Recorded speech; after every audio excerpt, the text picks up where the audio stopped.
Hello दोस्तों, कैसे हो? कितना अकेला हो गया है इंसान, अपने ही घर में अपनों को ढूंढता है।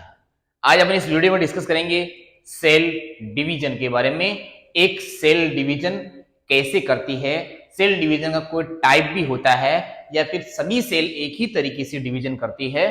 सेल में जो डिवीजन होता है, सबसे पहला क्वेश्चन यही है कि एक सेल डिवीजन करती ही क्यों है।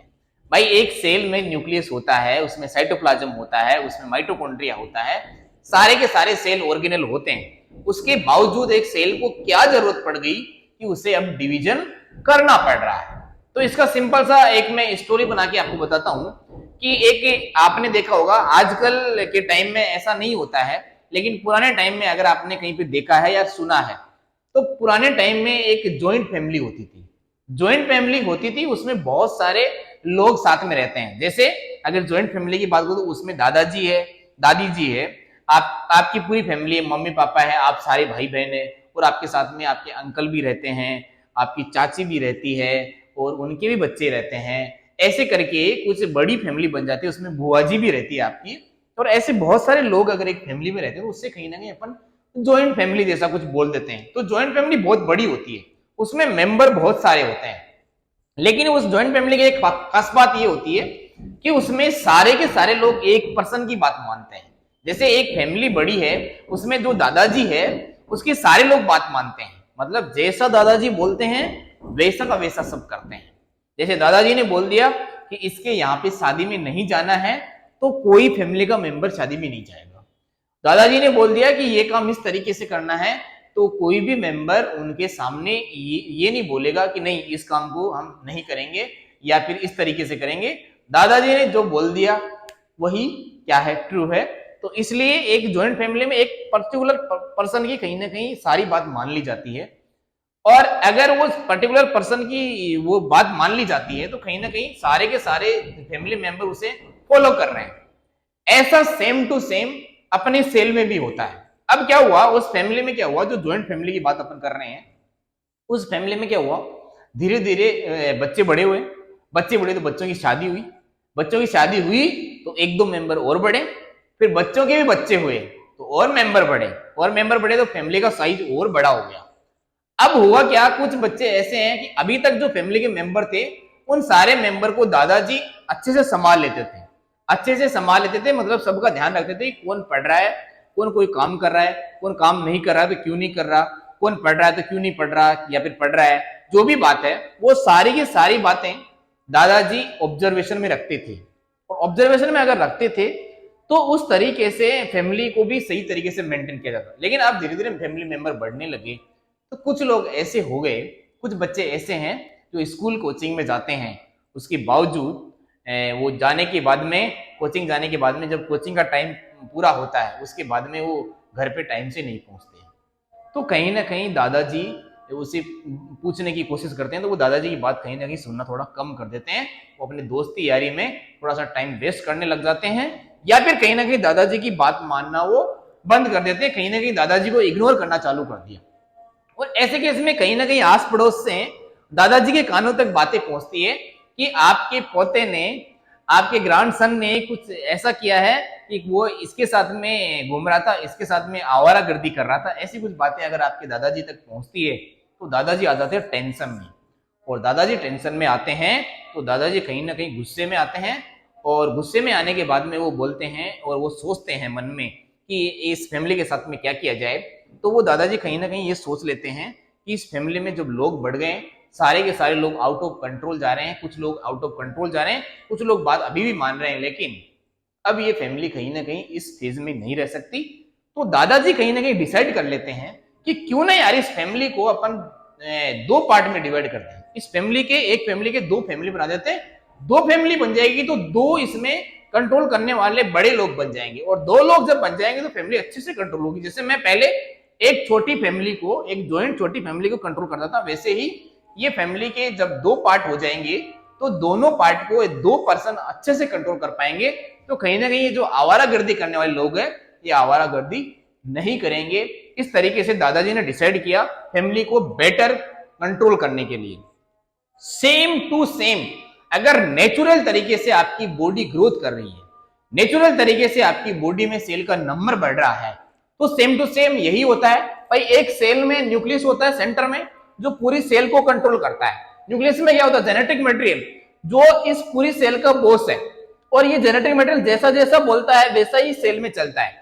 तो ये न्यूक्लियस एक तरीके से दादाजी हो गया, और ये पूरी फैमिली हो गई। इस फैमिली में बहुत सारे सेल के ऑर्गेनेल है, इसमें बहुत सारे सेल के ऑर्गेनेल है जो जैसा ये डीएनए बोलता है वैसा ही काम करते हैं। अगर ये काम उसी तरीके से करते हैं तो यहाँ पे देखना जो ये डीएनए है वो इसको जैसा बोलेंगे वैसे करेंगे। लेकिन अब धीरे धीरे क्या हुआ, इस सेल में मेटाबॉलिज्म जब कंटिन्यू रहा तो इस सेल में साइटोप्लाज्म कंटेंट बढ़ने लग गया। ये सेल कहीं ना कहीं एक्सटेंड होने लग गई, फैलने लग गई, और फैलने लग गई तो क्या हो गया, साइटोप्लाज्म कंटेंट बढ़ गया। साइटोप्लाज्म कंटेंट बढ़ गया, लेकिन न्यूक्लियस का साइज तो नहीं बढ़ा। न्यूक्लियस का डीएनए वो का वो, न्यूक्लियस का जो साइज है वो थोड़ा छोटा रह गया, साइटोप्लाज्म का जो रेंज है वो बढ़ गया। इसलिए क्या होता है, हर एक सेल जब कंट्रोल वे में काम कर रही होती है तो न्यूक्लियस का जो है पार्ट और साइटोप्लाज्म का जो रेशियो होता है वो एक लेवल में होता है जिसे अपन न्यूक्लियर साइटोप्लाज्मिक रेशियो बोलते हैं या फिर न्यूक्लियर साइटोप्लाज्मिक इंडेक्स बोलते हैं। वो एक कंट्रोल वे में रहता है, तो सेल अच्छे तरीके से मेटाबॉलिज्म प्रोसीड कर रही होती है। अब साइटोप्लाज्म का कंटेंट बढ़ा तो nucleus cytoplasmic index ratio disturb हो गया। जैसे ही डिस्टर्ब हो गया तो न्यूक्लियस को पता लगा कि नहीं यार, अब इस सेल में एब्नॉर्मलिटी क्रिएट हो सकती है, तो क्यों ना इस सेल को डिवाइड कर दिया जाए। और सेल को डिवाइड किस तरीके से करेंगे, एनिमल सेल होगी तो क्या होगा, एनिमल सेल होगी तो कुछ इस तरीके से डिवीजन होगा। देखो सबसे पहले क्या होगा, सबसे पहले एक फैमिली को जब अपने दो पार्ट में डिवाइड किया तो दादाजी ने डिसाइड किया कि जो दूसरी फैमिली बनेगी उसका मेन मालिक कौन होगा। तो दादाजी पहले ही डिसाइड कर देते हैं कि इस फैमिली का मेन मालिक कौन होगा।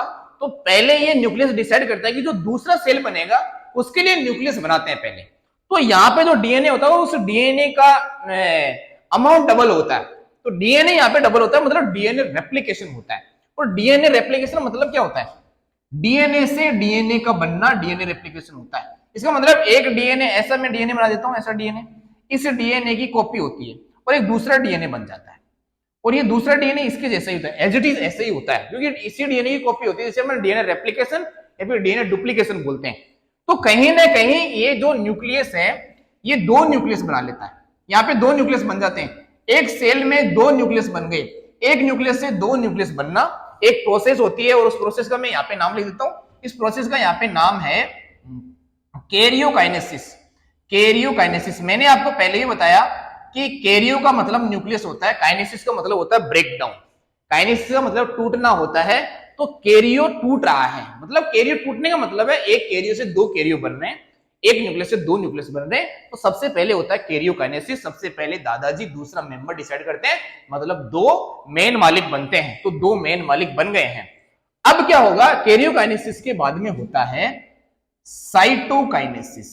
क्या होता है, साइटोकाइनेसिस होता है कैरियोकाइनेसिस, मतलब साइटोप्लाज्म का डिवीजन होता है। अब जब एक फैमिली दो पार्ट में डिवाइड होती है, एक फैमिली से दो फैमिली बनती है, तो दो मेंबर तो डिसाइड हो गए, मेन मालिक तो, उसके बाद में मेंबर भी अलग अलग हो गए। अब धीरे धीरे क्या होगा, सामान का बंटवारा होगा।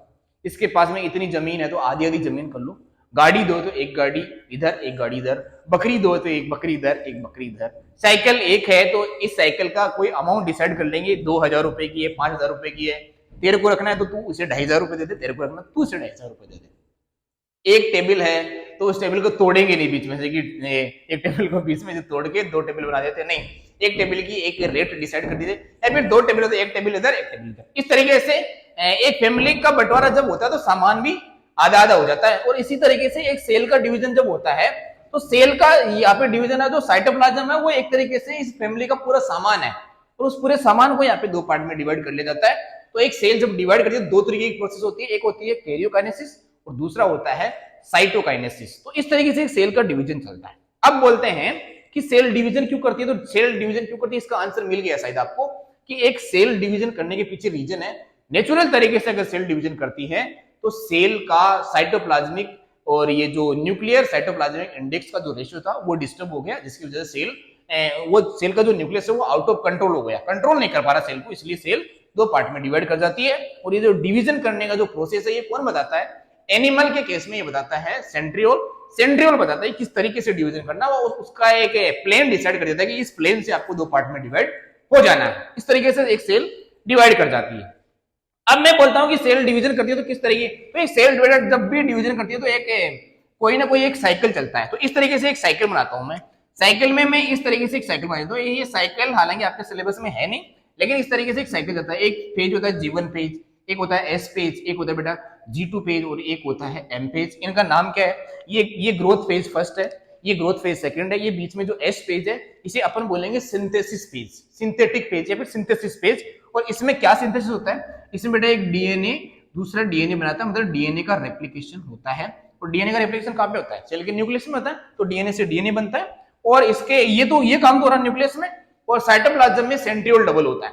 तो साइटोप्लाज्म में जो सेंट्रियोल होता है वो डबल कर जाता है, अपने आप को डबल बना देता है, ताकि वो जो प्लेन है वो डिसाइड कर सके किस तरीके से डिवीजन करना है एक सेल को। तो इस तरीके से डिवीजन होता है। फिर यहाँ पे देखो ये एक तरीके से यहाँ से लेके यहाँ तक इस सेल को डिवाइड करने की तैयारियां है। यहाँ पे ग्रोथ फेज चल रहा है। ग्रोथ फेज का मतलब यहाँ पे मेटाबॉलिज्म नॉर्मल लेवल पे चल रहा है, प्रोटीन सिंथेसिस चल रहा है, यहाँ पे कार्बोहाइड्रेट का यहाँ पे मॉडिफिकेशन चल रहा है, सब कुछ चल रहा है। यहाँ पे फाइनल तैयारी की जाती है। ये फाइनल तैयारी करने के बाद में सेल यहां से लेके यहाँ पे डिवीजन करती है और इस फेज को अपन माइटोटिक फेज बोलते हैं। क्या बोला मैंने? माइटोटिक फेज, मतलब रियल में जो डिवीजन होता है वो यहीं पे होता है। इसे क्या बोलते हैं अपन? Mitotic phase. ये माइटोटिक फेज है और ये है कहीं ना कहीं इंटरफेज। इसे क्या बोलते हैं अपन? इंटरफेज। यहाँ पे सेल क्या करती है? यहाँ पे सेल तैयारी। इंटरफेज का मतलब है, इसे हिंदी में बोलते हैं कि आराम की अवस्था। सेल आराम करती है लेकिन रियल में आराम नहीं कर रही है। यहाँ पे सेल रियल में डिवीजन नहीं कर रही, बाकी सारा का सारा मेटाबॉलिज्म प्रोसेस तो चल ही रहा है। इंटरफेज के बाद में क्या होता है? डिवीजन होता है। तो इंटरफेज डिवीजन ये साइकिल कंटिन्यू रहता है। तो G1 पेज, S पेज, ऐसा कुछ यहाँ पे आपको साइकिल देखने को मिलता है। अब मैं बोलता हूँ कि आपके लेवल तक मैं बोलता हूँ कि ये सेल डिवीजन है वो दो तरीके का होता है। दो तरीके का मतलब, दो तरीके के डिवीजन से मतलब ये है कि एक तरीके के डिवीजन में सेल डबल होती है, एक तरीके के केस में सेल सेम टू सेल बनाती है। अब सेम टू सेम सेल क्यों बनानी होती है? भाई आपकी बॉडी में कहीं पे चोट लग गई, एक्सीडेंटल केस हो गया, हालांकि ऐसा ऊपर वाला ना करेगी एक्सीडेंट हो जाए, लेकिन एक्सीडेंट अगर हो गया और चोट लग गई तो कहीं ना कहीं आपकी सेल आप देखते होंगे कि आपको चोट लगी तो कुछ दिन बाद में वो अपने आप सही हो जाता है, या फिर आप कोई मेडिसिन लेते हो तो सही कर जाता है। सही करता है तो क्या होता है? आपकी स्किन सेल की जहां से सेल मर गई थी वो तो बाहर निकल गई, यहाँ की सराउंडिंग की सेल यहाँ पे इस आसपास की सेल को वापस यहाँ पे रिपेयर करेगी तो ये पास वाली सेल सब डिवीजन करती है और इससे पूरी तरह से रिपेयर कर देती है। अब रिपेयर करने के लिए ये जो सेल है वो अपने जैसी सेल ही तो बनाएगी, अपने जैसी सेल बनाएगी। तो अपने जैसी सेल बनाने के लिए same to same cell produce करने के लिए एक सेल जो डिवीजन करती है उस डिवीजन का नाम है माइटोसिस। तो माइटोसिस तब होता है जब सेम टू सेम सेल बनानी होती है। जैसे 2n कंडीशन की सेल है तो 2n कंडीशन की सेल ही बनाना है, इसलिए सेल क्या करती है? माइटोसिस करती है। उसके बाद में रिपेयरिंग, मैंने बोला कि आपको चोट लग गई या फिर कहीं पे भी बॉडी में अगर रिपेयरिंग करनी है, कोई भी बॉडी ऑर्गन में कोई सेल डैमेज होगी, मर गई सेल, उसे अपन रिपेयर करते हैं। रिपेयरिंग करने के लिए सेल क्या करती है? माइटोसिस करती है। क्या करती है? माइटोसिस करती है। माइटोसिस की कोई फेजेज नहीं होती है। एक बार सेल डिवीजन करती है तो एक सेल से दो सेल बन जाता है। एक सेल डिवीजन किया, दो सेल बन गया, दो सेल डिवाइड करेगा फिर दो सेल बन गया।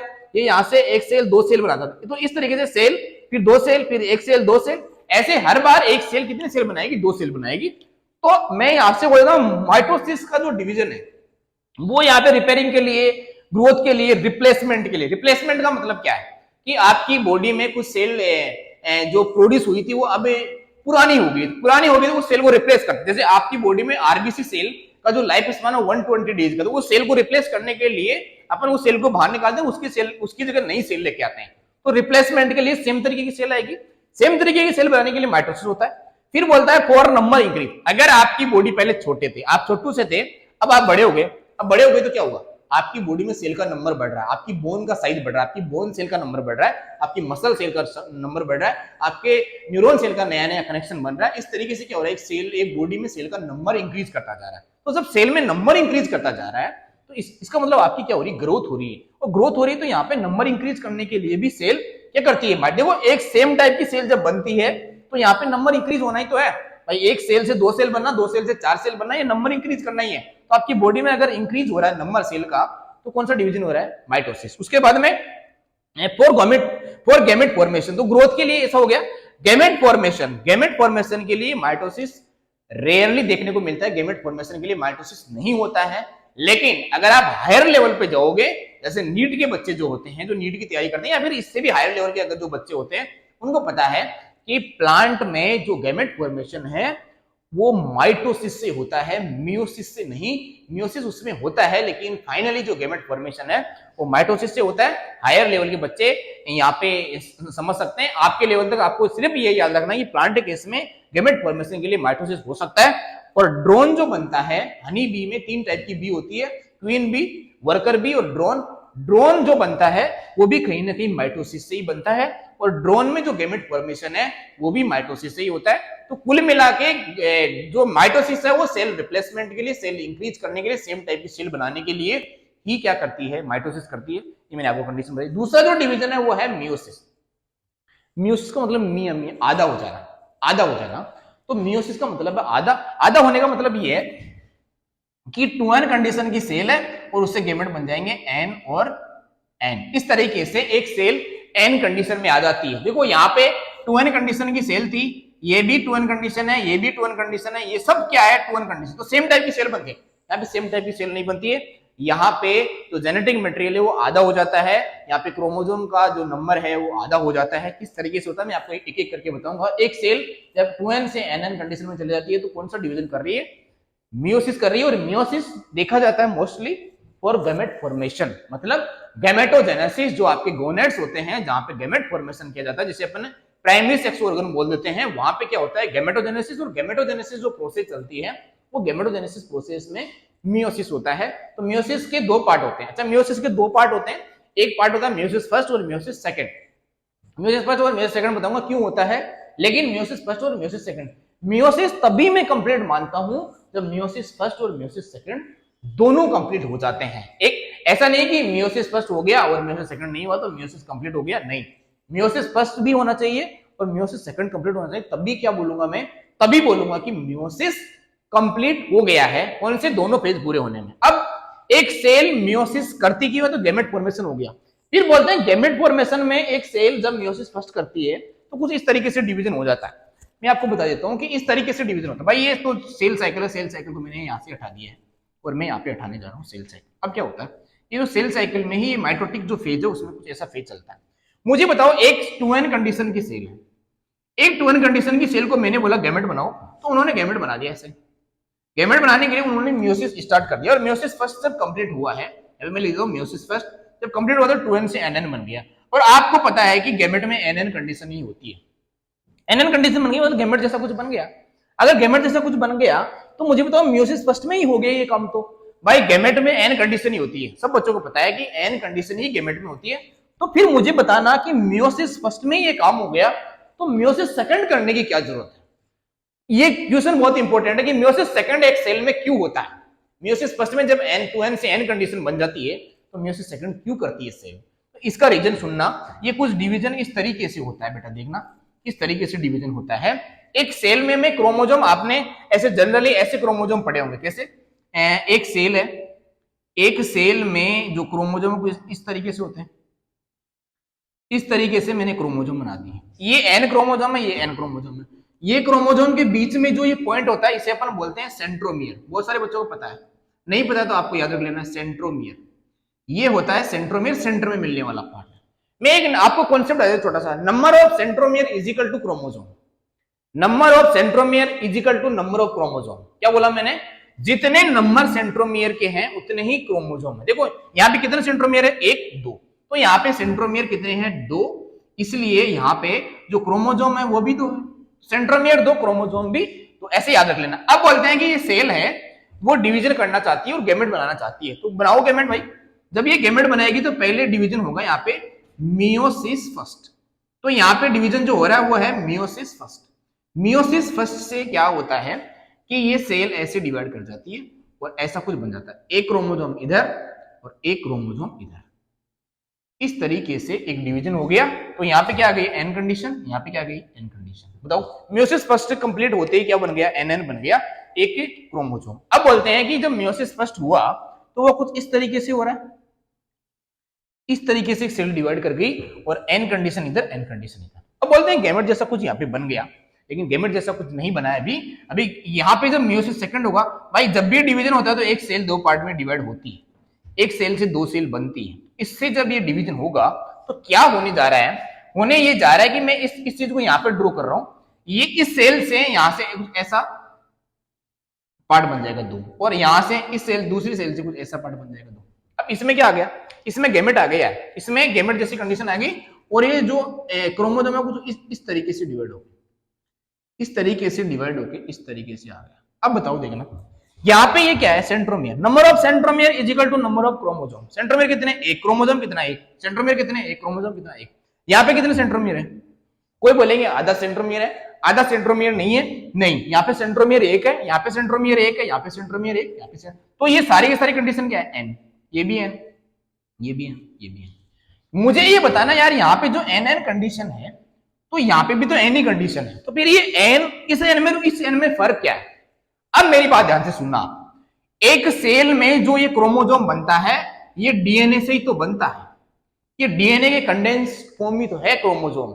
डीएनए का जब कंडेंस है भाई, डीएनए हर एक सेल में कितना होता है, 2.2 मीटर लेंथ का होता है, उसे कंडेंस कर लेते हैं। Condense, highly condense form of DNA is chromosome. अगर डीएनए की हाईली कंडेंस फॉर्म में बोलूं तो वो क्रोमोसोम होता है। और क्रोमोसोम में क्या है भाई, ये आपने जो ये ऐसी स्ट्रक्चर बनाई है, ये इसी स्ट्रक्चर में क्या है, ऐसी स्ट्रक्चर में यहाँ पे डीएनए है, यहाँ पे डीएनए है, यहाँ पे डीएनए है, तो इस एक आर्म में, पूरी आर्म में एक डीएनए है, ये दूसरी आर्म में भी पूरा डीएनए। अब मैं बोलता हूं कि जो डीएनए आधा पार्ट है उसे बोलते हैं अपन सी वैल्यू ऑफ डीएनए। क्या बोला मैंने, सी वैल्यू ऑफ डीएनए। यहाँ पे सी वैल्यू है डीएनए की, इस एक पार्ट में, तो दूसरे पार्ट में भी सी वैल्यू है, तो एक पूरे क्रोमोसोम में सी वैल्यू कितनी है, 2C। तो इस पूरी सेल में कितना डीएनए है, 4C। तो यहाँ पे डीएनए का अमाउंट है 4C। अब क्रोमोसोम में जो डीएनए होना चाहिए वो C होना चाहिए। तो क्रोमोसोम जो गैमेट फॉर्मेशन करता है, जो गैमेट में क्रोमोसोम होता है उसमें डीएनए कैसा होना चाहिए, C कंडीशन होनी चाहिए। तो जब मियोसिस फर्स्ट होता है तो मुझे बताना यहाँ पे डीएनए कितने, 2C। गैमेट में कितना डीएनए होता है, C। यहाँ पे भी कितना है, 2C। तो यहाँ पे 2C कंडीशन है, इसे अपन गैमेट नहीं बोल सकते। इसलिए इसे 2C से C में जाने के लिए जब एक सेल डिवीजन करती है तो वो डिवीजन बेटा कुछ इस तरीके से करती है कि ये डिवीजन यहां से होता है, ये डिवीजन कहीं ना कहीं यहां से होता है, ये क्रोमोसोम है ये आधा हो जाता है, और ये क्रोमोसोम का जो डीएनए है ये आधा हो गया, आधा पार्ट इसमें चला गया, आधा पार्ट इसमें चला गया, और आधा पार्ट ये इसमें चला गया, और आधा पार्ट ये इसमें चला गया। इसका मतलब अब यहाँ पे जो डीएनए वो C है, यहाँ पे डीएनए C है, यहाँ पे डीएनए C है। तो कुल मिला के मियोसिस सेकंड इसलिए किया गया है ताकि सेल में डीएनए का अमाउंट कंट्रोल रहे, डीएनए के अमाउंट को बैलेंस करने के लिए एक सेल मियोसिस फर्स्ट के बाद में मियोसिस सेकंड करता है। तो आपको समझ में आया होगा मियोसिस सेकंड और मियोसिस फर्स्ट कैसे होता है और क्यों होता है, ये मैंने आपको सारी बातें बता दी। एक सेल डिवीजन कैसे करती है, किस तरीके से सेल साइकिल होता है, किस तरीके से साइटोप्लाज्म और वो जो न्यूक्लियोप्लाज्म उसका रेशियो डिस्टर्ब होता है और एक सेल आउट ऑफ कंट्रोल होती है। तो नेचुरल केस तो यही है कि एक सेल का साइज बढ़ता है। पहले देखो एक सिंपल सी पेज यही तो है भाई, एक सेल का साइज बढ़ा, ये सेल है इसका साइज बढ़ेगा, साइज बढ़ेगा तो न्यूक्लियस का कंट्रोल आउट ऑफ कंट्रोल, तो सेल क्या कर जाएगी, डिवीजन कर जाएगी। पहले जैसे सेल बन गई कंट्रोल, फिर से ये सेल का क्या बढ़ेगा, साइज बढ़ेगा, ये साइज बढ़ गया, फिर से ये सेल क्या हो जाएगी, आउट ऑफ कंट्रोल, फिर से दो सेल बन जाएगी ऐसे, फिर ये सेल क्या करेगी, यहाँ पे ग्रोथ करेगी, इस तरीके से ग्रोथ करेगी फिर से, और फिर से क्या हो जाएगा, ये न्यूक्लियस आउट ऑफ कंट्रोल होगा, फिर से सेल डिवीजन कर। तो क्या चलेगा, देखो पहले यहाँ पे बोल देंगे ग्रोथ, क्या होता है बेटा ग्रोथ, फिर डिवीजन, ग्रोथ के बाद में डिवीजन, फिर ग्रोथ, फिर डिवीजन, फिर ग्रोथ, फिर डिवीजन। ऐसे एक सेल में दो फेज आती है, ग्रोथ फेज, डिवीजन फेज, फिर ग्रोथ फेज, फिर डिवीजन फेज। ऐसे सेल में ये साइकिल कंटिन्यू रहता है और सेल एक प्रॉपर प्रोसेस से डिवाइड करती चली जाती है। इस तरीके से सेल डिवीजन होता है। आपको समझ में आया होगा। अगर आपको इस वीडियो में कोई डाउट है तो आप कमेंट सेक्शन में जरूर मेरे से पूछिएगा, मैं आपके क्वेश्चन का आंसर तुरंत प्रभाव से दूंगा। Okay, all the best, thank you.